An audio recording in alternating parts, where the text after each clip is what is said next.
siz ikiniz Mənsur müəllimlə bir yerdə oxumusunuz.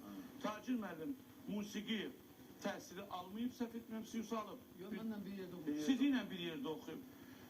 Nadir müəllim ama Tacir müəllim bir neçə bayram böyükdür. Bəli, 2 yaşımda, 1 yaş, 2 yaş böyük. Tacir müəllim deyir ki, mən bu sənətin şahıyam. Yəni öz sənətinin.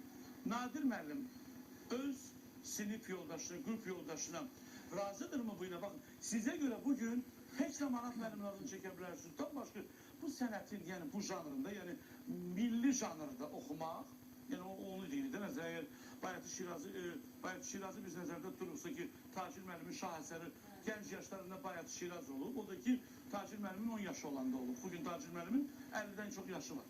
Yəni, bu günləri sənətdə mən şaham, qəbul edirsiniz şah kimi Tacir müəllimi? Bilirsiniz necədir? Tacirlə biz bir sinifdə oxumuşuq. Bu mahçı bir daha müstəsna alın. Bəlkə də Tacirin ifa tərzini, onun ifaçılıq qabiliyyətini, Könül! onun səs imkanını bəlkə də mənim kimi bilən yoxdur. Çünki biz onunla bir sinifdə oxumuşuq. O özü də bilir, mən nəyə qadirəm ifamda, mən də bilirəm ki, o nəyə qadirdir. Elə burada oturan sənət dostlarımız da bilir ki, Tacir hansı səs imkanları var, hansı, necə deyim sizə, keyfiyyətdə bacarağı var. Bunu biz bilirik.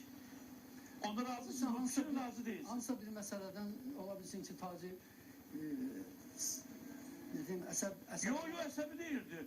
Tacir müəllim son günlər onun haqqında olan söhbətlərdə, məsələn, bizim verişdə başlandı birinci, sahib müəllim başladı orada deməyə ki, Manat, mən öz bildiyim qədər, bəlkə səhv bilmişəm ha, mən bildiyimə qədər Manat müəllim, Tacir müəllim, Əflatun Qubadır, eyni tərz, yəni toy məktəbi sayılan toyda müğənnilər, bir çox müğənnilər bunların yolun gelib.